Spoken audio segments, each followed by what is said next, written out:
నేను తినను, నేను తిననంటే తినను, తినకపోతే ఎవరికి నష్టము, నీకే నష్టము. ఎలిమినేషన్ అయిపోయింది. ఇంకా ఆ రోజు నుంచి నేను ఒకటే పాయింట్ అనమాట, నన్ను అందరూ టార్గెట్ చేసేసారు, ప్రతి ఒక్కరు నాకు యాంటీ అయిపోయారు, అదే ఓ రచ్చ, నేను అన్నమే తినను అని చెప్పేసి ఈయన పట్టుకున్నాడు.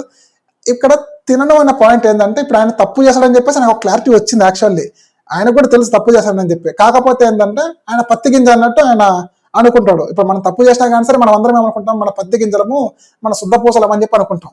కానీ అది ఆడియన్స్ తెలుసు కదా, శుద్ధపూస ఎవడు పత్తి గింజ ఎవడు అని చెప్పేసి అటు ఉంటుంది అనమాట. ఈయన ఒప్పుకోకపోయినా కానీ సరే ఇప్పుడు అంతా ఒక సింపతి గెయిన్ కోసం అన్నాడు అంతే. నేను తినకుండా ఉంటే అట్లీస్ట్ ఆడియన్స్ చూసి ఓకే ఈయన రియలైజ్ అవుతున్నాడు, ఈయన పాపం ఫీల్ అవుతున్నాడు, చాలా గిల్టీగా ఫీల్ అవుతున్నాడు, పాపం ఆయన తప్పేం లేదు అనుకోవాలనే దానికోసం మాత్రమే ఆయన తినకుండా ఉండడం. మళ్ళీ కొన్ని మధ్య మధ్యలో చూస్తే ఆయన ఫ్రూట్స్ అయితే దొబ్బుతున్నాడు పక్కన, ఏం మింగకుండా అయితే ఏం లేడు. ఇప్పుడు అన్నం తినకుండా ఉండేటోడు ఫ్రూట్స్ తినడము. ఆయన ఆల్రెడీ చెప్పాడు 1 day మీల్ అని చెప్పేసి, నేను ఫాస్టింగ్ లో ఉన్నాను, డైట్ చేస్తున్నాను అని చెప్పేసి. ఇదేంటంటే మొత్తం కవర్ అయిపోతుంది అనమాట.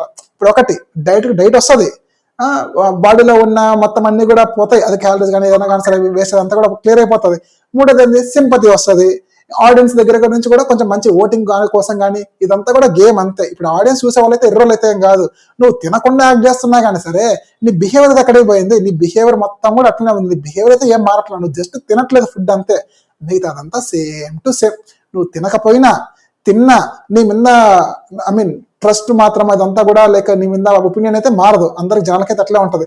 నువ్వు తల కిందకి కాళ్ళు పైకెత్తినా ఇప్పుడు నక్క వాతలు పెట్టుకున్నంత మాత్రం పుల్ అవ్వదన్నట్టు, నువ్వు తినకున్నా కానీ సరే ఎవడు నిన్నైతే నమ్మడు, నువ్వు ఒక మంచి కంత్రి గాడివి అని చెప్పేసి అందరికైతే అర్థమైపోయింది.